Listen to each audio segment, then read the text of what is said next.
text. And tonight, I wanted to talk about something. I'm a little older, so anybody else here watch the Honeymooners? Just please, somebody, thank you, Jesus. Somebody raise their hand. The Dick Van Dyke Show? Anybody ever notice how this guy could just fall and he just, right? I mean, it just seemed like, right? He'd come in, he could fall, he could trip, he could do whatever, and he just gets right back up, right? Anybody ever notice that? And another comedian that was very good, that was Steve Martin, too. He could just fall and he could trip and fumble, and you'd think he broke his neck, and he'd just stand right up, you know, right? And they'd be fine. And I began to think about that. I'm watching Dick Van Dyke thinking, man, this guy really knows how to break a fall. Do you follow me yet? You see, what I wanted to talk about tonight is about the downward spiral when we begin to fall, and do you know how to break a fall? Because I think that one of the terrible things, boy, this got serious quick, didn't it? We went from Dick Van Dyke to, oh, buckle up. Activate airbag. Right? Because think about it. I mean, how do you break a fall? I mean, haven't you ever noticed that there's people that they can fall and they get up and they have a little scratch, and some people fall and they break a hip and they're like in traction and, you know, all messed up for months and breaking bones. Am I right or wrong? So how do you do that? How do you break a fall? Some people ride bikes really crazy and fall and I'm picking on Alice. I fell once too. She didn't tell me something. You have to uncleat your shoes. I'm just joking. But listen to me. Falling. So how do you break a fall? I want to show you a downward spiral. What's the process of falling?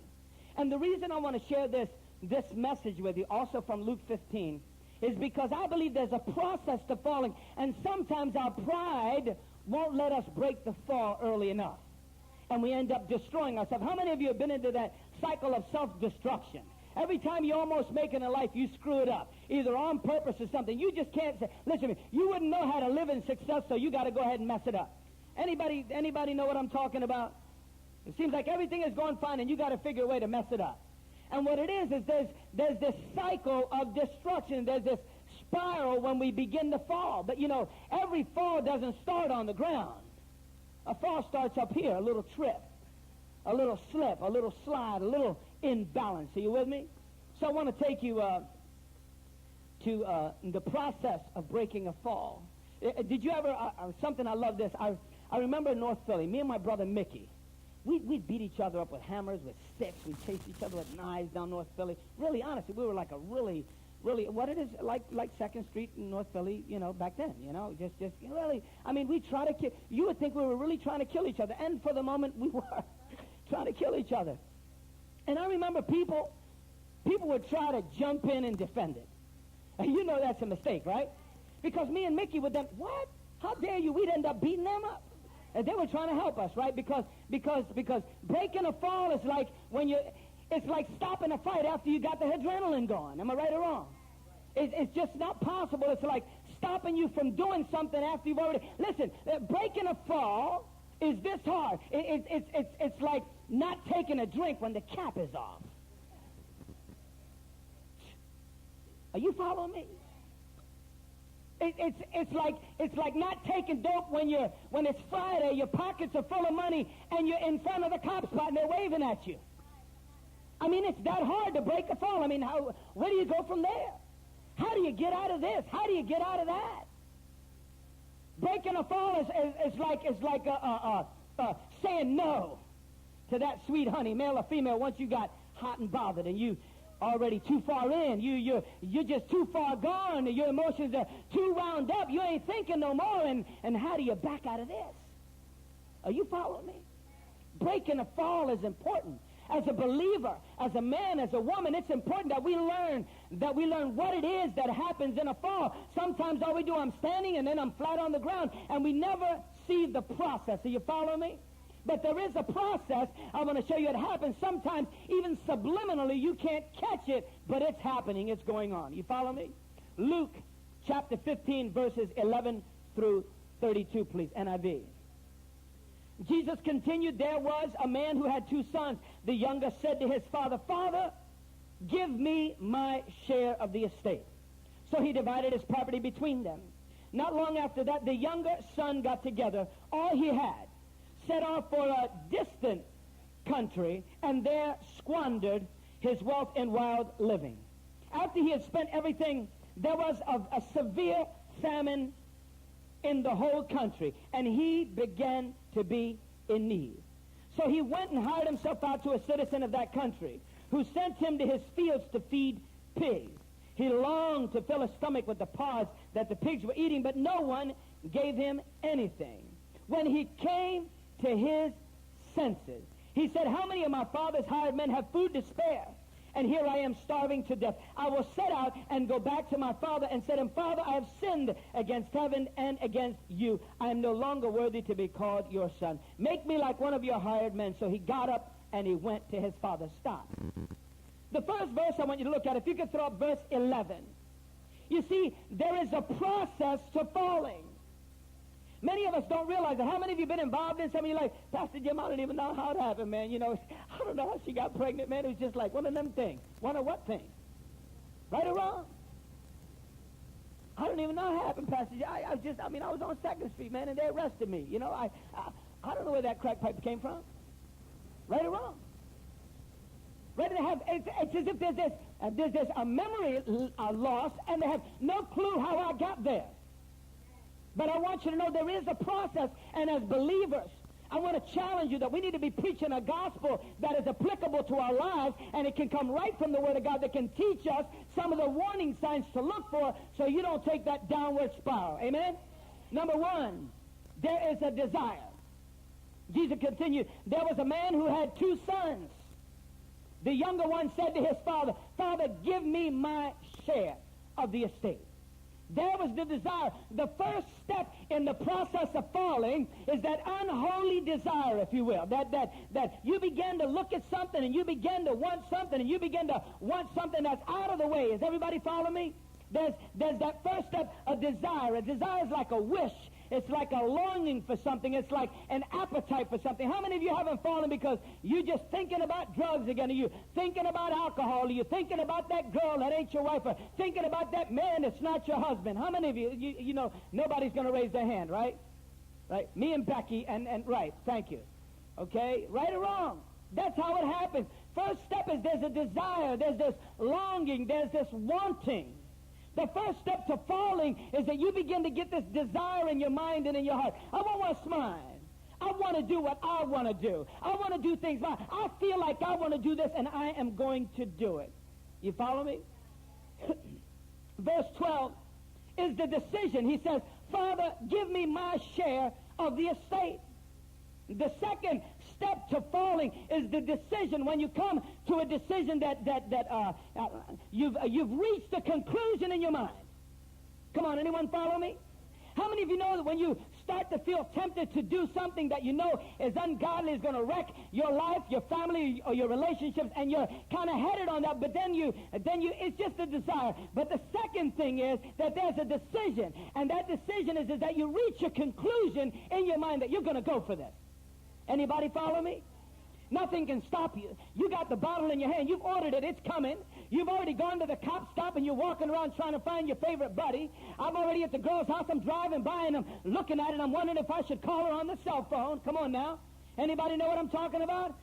I'm at the video store and I'm wandering around, you know, and you know I ain't gonna, and you know I'm not gonna rent Nemo, right? I'm not gonna rent Nemo, and I keep looking back over there at the X-rated area. Then I gotta watch the front door, make sure nobody from the church is coming in, so I can snatch that one, and then I get Nemo and put it on top in case anyone catches me on the way out. I'm watching Disney tonight.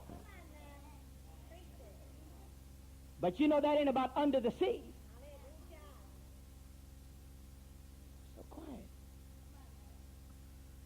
My hearing aid is not working.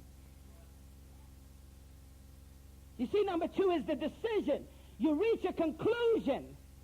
That first slip is a desire, and you begin to slip, but then there's a conclusion. I'm going for this. I'm going to do what I'm going to do. Give me what's mine. Hey, I deserve this. I worked hard this week. Come on, man. I worked hard this week. She ain't been kind to me lately. I'm just flirting.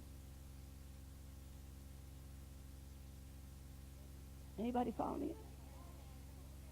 I'm not going to do nothing. I'm just playing a little bit. Anybody follow me? I'm just playing. I'm not going to do anything. she wasn't kind to me. He's been treating me bad, you know. And that guy treats me so nice. He listens to me.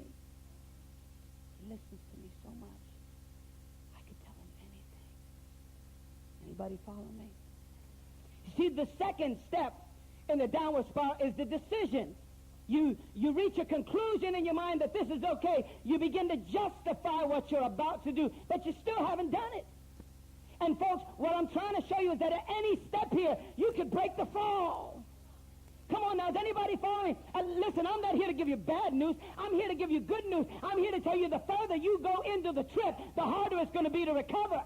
But if you start learning right now that at that stage of desire that you get on your knees and say, I don't need this in my life. I know this feels good right now. I know this looks good now, but this is going to destroy my marriage. It's going to destroy my children. It's going to destroy my house. It's going to make me not like I was, but worse than I've ever been. Are you following me? So the second step is what? The decision. And the third step, finally, after you have a desire, and you make a decision, you reach a conclusion, you come to a conclusion. The third one is found in verse 13. Take me there, please. It says, not long after that, the younger son got together all he had and set off. Are you following me? The departure, I call that. That's the third D, is the departure. Then you go. What is a departure? It says, he departed for a far country. It's the act of leaving in a new direction. Are you following me? You know what you've been doing now. You know what got you clean. You know what got your marriage right. You know how God has blessed you. You know how things have changed. You know that you're moving positively. You know that people are loving you. You know everything is going okay. But for some reason, you feel that you've already come to a conclusion in your mind and had a desire to see what's going on the wild side. And you finally make that decision to go off and leave and make that departure and go to that wild side again. Anybody follow me yet? The departure is the act of leaving in a new direction. I see so many people, and they're born again, saved, been set free from bondage, and man, they've been walking strong and walking right, got their education, got their job, got their home, got their family back, and something seems to be calling them, and they depart and go back as though they left something behind, as though they missed something, as though maybe there was some experience they didn't know. How many of you ever fell? I said, how many of you ever fell and went back? And how many of you, it got better after you fell? This time you did it right. Was it worse? Somebody, was it bad? Was it uglier? Was it horrible? Was it worse? After you depart, you start heading off in a different way. Are you following me about a fall? You see, a fall starts out in a desire. I just have a thought. This is something in my mind. After that thought comes, I make a decision. I say, you know what? I'm going to do this. But then after I make the decision, I can still break the fall. But then I depart. I separate myself, and I get away. I get away from you. Don't see the Natalies. Don't see the Johns. Don't see the Brother Rays. Don't see the Marges. Have no encouragement now. I'm away from you. Out of sight, out of mind. I'm on my own. You see, falling is a process. Doesn't just, I don't know how it happened. I don't know what. I don't know. Oh, you know. You just never took the time to slow down and think about it. The departure. And I love this. In verse 13, he goes off. He says, not long after that, the younger son got together all he had and set off for a distant country. Not only is there a departure, but the fourth D on that, I want you to put down distance. Come on, put that down, distance.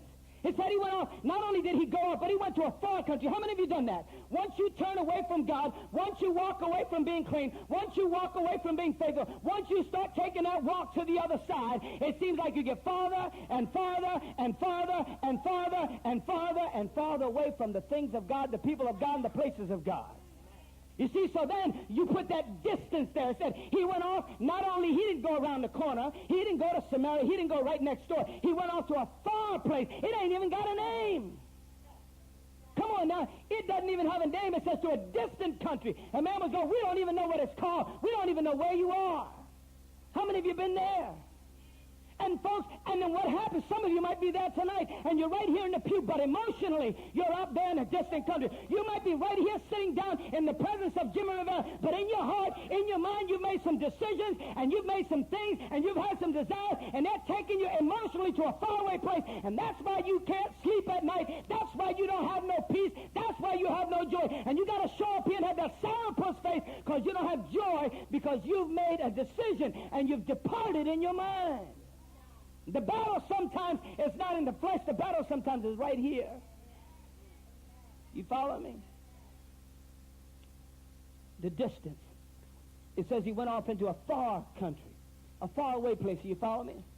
A distant country, and there squandered all his wealth and wild living. And that is the fifth D, is the deception. You follow me? Anyone follow me yet?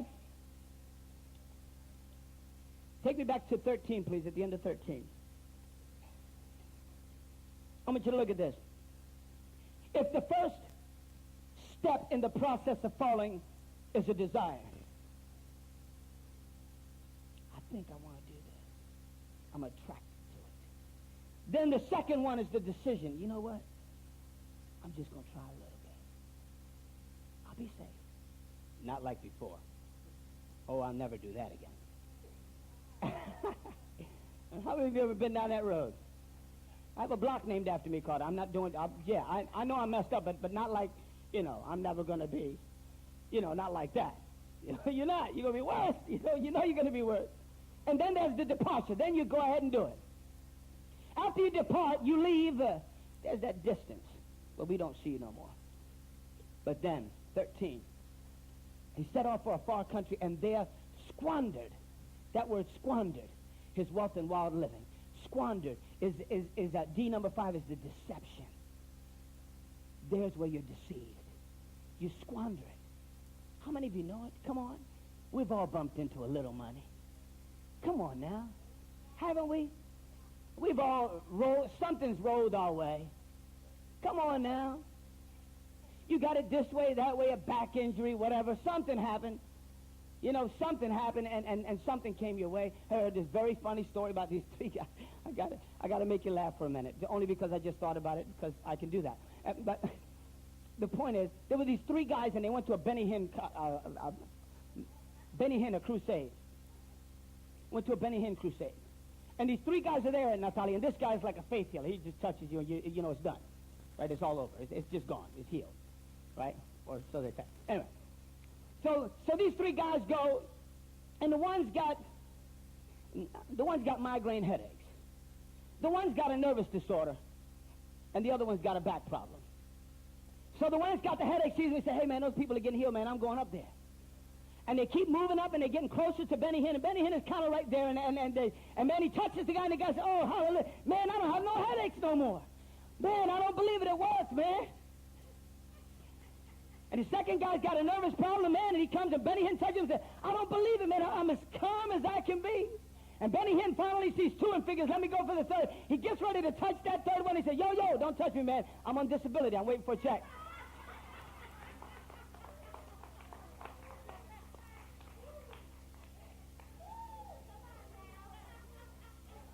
The deception. Are you following me? The deception. And there you squander your wealth in wild living. How many of us have squandered our life, and here we are in the middle age of our life trying to make it right. Now we're trying to live for God. Now we're trying to make this half the best half of our life because we've squandered all our life, because we've deceived ourselves. We've had these desires that have taken us to distant places and have deluded us into thinking that we missed something there and we needed to go back, and this time it might be better, and it never is. It's a lie from the devil. You follow me? Well, and finally, verse 15. Go right to 15. Desire, the decision. You see yourself falling?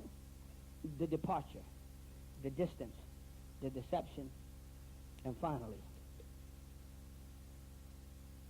So he went and hired himself out to a citizen of that country. This is a Jewish boy. You do not eat swine. You do not eat pig. You do not eat pig. You follow me? You do not. The sixth one is the degradation. He's degraded. This is the hard one. Because degradation, it says, so he went and hired himself out to a citizen of that country who sent him to feed pigs. How many ever been so far down you scared to come back? I mean, come on, you sick, man? You got a disease? I don't know about that. You messed up, man. You were prostituted. You were homosexual. You were this, you were that. Wow. Amazing what you do for drugs. Wow. You were that far down there. You in prison? Wow. Man. The degradation. How many of you ever been to that level where you finally, that desire and the decision and the deception and the departure and the distance, and before you know it, you have been degraded? Now, what am I talking about here tonight? I'm talking about, well, thanks, Pastor Jim. Now we completely feel like garbage, you know? No. The point of this message tonight is, how do you break the fall? How do you break the fall? How do you stop this? How do you stop this, man? I mean, at the desire. That's the easiest place, you know. Boom, there it goes, and you see it, and you don't take that second look. You walk away, you run away, you call your friend, you find somebody that you love, and you say, man, I'm being tempted. Please come pick me up. Pray for me. Talk to me. Say something. At the desire, it's the easiest place to break the fall, but how many of us go past that? Come on, in your mind, you're thinking that stuff. In your heart, you're in a distant country. In your mind, you're far away. Oh, you're here. At least your tail end is here, but your mind is far away. You follow me? The degradation. It says he went into the field. When you've been lowered, when you've been humbled to the point to where, now what do I do? Taking drugs again? Cheated again? Now I have a disease and this girl's pregnant? Now what am I going to do? Right or wrong? Where do you go from degradation? And folks, this is the hardest place. And the only thing I've seen change people from this place is the final D, is desperation. You follow me? Desperation. In verse 16, please. Verse 16, he says he longed to fill his stomach with the pods that the pigs were eating, but no one gave him anything. You know, it'd probably be hard for any of you to ever think that Pastor Jim Rivera lived in an abandoned house in Philadelphia and was homeless. That'd be almost hard for you to think that, wouldn't it? That I lived in an abandoned house. That my toilet was a cookie can. Big old giant cracker jar. Really? Because that's where degradation takes you. When you're so embarrassed, you can't even come back. I try to come back. My family said, you're a junkie. You're always going to be one. Don't come to the house no more. Mom said that she'll leave some food between the doors, a little bag there. Don't even knock on the door. And we're not buying you any more clothes this year for Christmas because all you do is go sell them. And we know that. So we're just leaving a bag of food. There'll be some Danish there and some warm chocolate or something. That's it. And how much worse does it get than that? These are my holidays as a kid. But those are mine. What were yours? When have you been degraded? Brought to the final point, the final straw, so low. How do you recover from this fall? How do you recover from falling that bad? And it's desperation. He longed to fill. And I believe in the next verse or so it says, then, oh yeah, right, 17, put that up for me, please. When he came to his senses. And folks, here is where it is. This is the key to this message tonight. You're all gonna, your feet and your walk are gonna take you through places that are gonna tempt you. No doubt. The point is, what are you going to do when the desires come? What are you going to do when you have to make a decision? Do I do this? Do I do that? How do I stop a fall? How do you break a fall? Breaking a fall, God puts it right there for you. And you've got to come to your senses. Don't let your life be run by your emotions anymore. Don't let your life be run by guilt.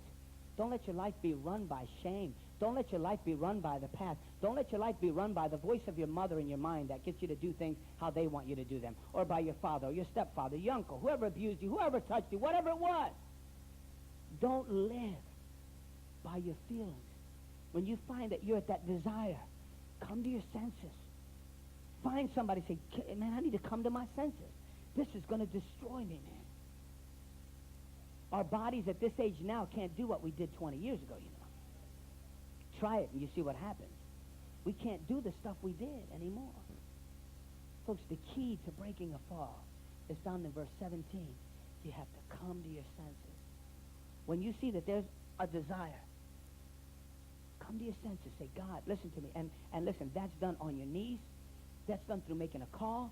That's done sometimes. Listen, I've had people walk to my house, and they'll knock on the door. And man and my wife will say, who is that? I say, honey, I don't know. I'll go find out. And there's somebody out there, and they're crying, Pastor Jim, I'm sorry, I'm bothering you, man. Can I talk? I said, just hold on. I'm going to go throw some shoes and some jeans on. I'll be right out. That's it. I'll be right out. Sometimes I'll call people. I'll call Josh and just call people on the spur moment. What's up? And I just want to talk to you. Just I feel like I'm supposed to talk to you. But sometimes I'm trying to break the fall. Maybe God will use you to help somebody come to their senses, man. You follow me? Folks, we're living in a world now that is led highly by visual and emotions. And we've got to be people that come to our senses. Just say, man, you get your wife. Trust your wife. Find your husband. Trust your husband. Humble yourself and say, honey, when you see me out there, come on, call me back in. Don't let me go because I'm scared you'll start fighting and screaming. Just come on, just help me. Write me a note. Just say, here, chill out, man. You're heading back to destruction. Just help me come to my senses. God's word says that he'll renew your mind. Folks, the key to this message is not thunder and fireworks at the end here. No Roman candles are going to go off. It's about how do you break a fall. You come to your senses. You find people around you, and you surround yourself with people that'll help you. And you be honest. But you've got to be at that desperation point. He longed to fill himself. And sometimes that's why some of you knuckleheads can't be helped, is because you won't come down to that desperation point, because you're so thick-headed that you got to do stuff your own way. And in your stubbornness, we got to wait years until you're finally flat on your back. And we say, now can we help you? Yeah, Pastor Jim. Okay, are you ready to listen? Are you ready to take a little advice? Let me bring you back to your senses. And folks, many people get stuck in there. How many of you know that you've been stuck in one of these? Oh, well, you're in a distant place, and man, you just won't come back. It's just hard to come back. I'm so far out there, Pastor Jim. How could I ever come back into the house? Are you kidding me? Are you kidding me? I give my grandson the cookie bag. What do you think I'm going to give you? You get the cookie bag, too. Remember last week I did that ship thing, and I told you about the guy with the sword? I had this sword, and I said, there's a storm on the ship, and the captain, his wife came to him, what are you doing? What are you leading us into destruction? Why don't you do something? And he took the sword, he put it to her heart. He said, I could kill you right now. And she smiled at him. She said, what are you doing? I said, aren't you scared of me, woman? I said, no. I said, why not? Because you love me. He loves us, man. If you continue reading this story, it says, and when he came home, his father was waiting. Folks, when you come to your senses, God has placed strategically. You've been missing it, but you've been building on some friendships and relationships with different people that God has put around you. We're already here. We're just waiting. We really are, till you finish your run. What we're hoping is that as you squander your life in wild living, that you don't die. We know you're going to come back wounded, and for some of us who have been wounded, we know it makes you stronger at the end of the day. But for some of us who have been wounded, we wish that you really didn't have to suffer so much. But when you're stubborn, y'all know how it is, right? When you're a hardhead, you just got to get your own knots. But we'll be waiting. I'm one of those people that waits. Anybody with me? I wait on people to come home, man. Call me anytime, day or night. Don't ever let me hear you say these, oh, Pastor, I don't want to bother you because I know you're busy. Busy doing what? Busy waiting for you. Busy doing what? What do pastors do? We study all day, preach all week, minister all week, pray all week, study the Bible. That's what we do. I ain't got no golf game I'm working on, no tennis swing. Just forget about that. I have no boat or anything. I'm going out fishing.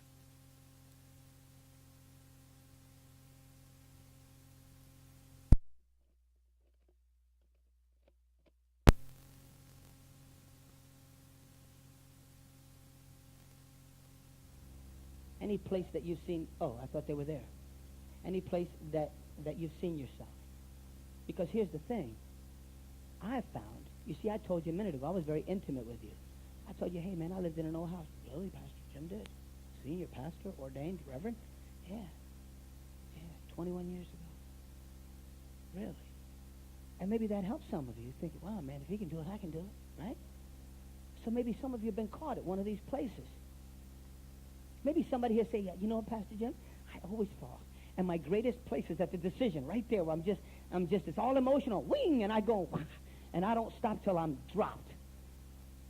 Some of you get stuck in there. Anytime I start missing, Pastor Jim, I get far away, it just seems like I can't get back. It's hard for me.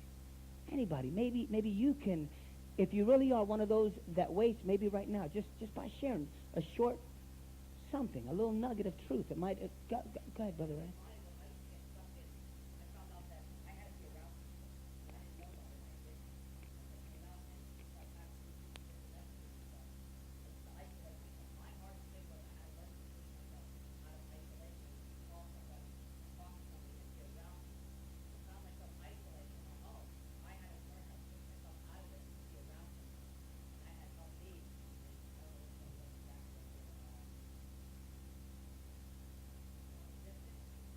You're far away. I got farther and farther away. Distance.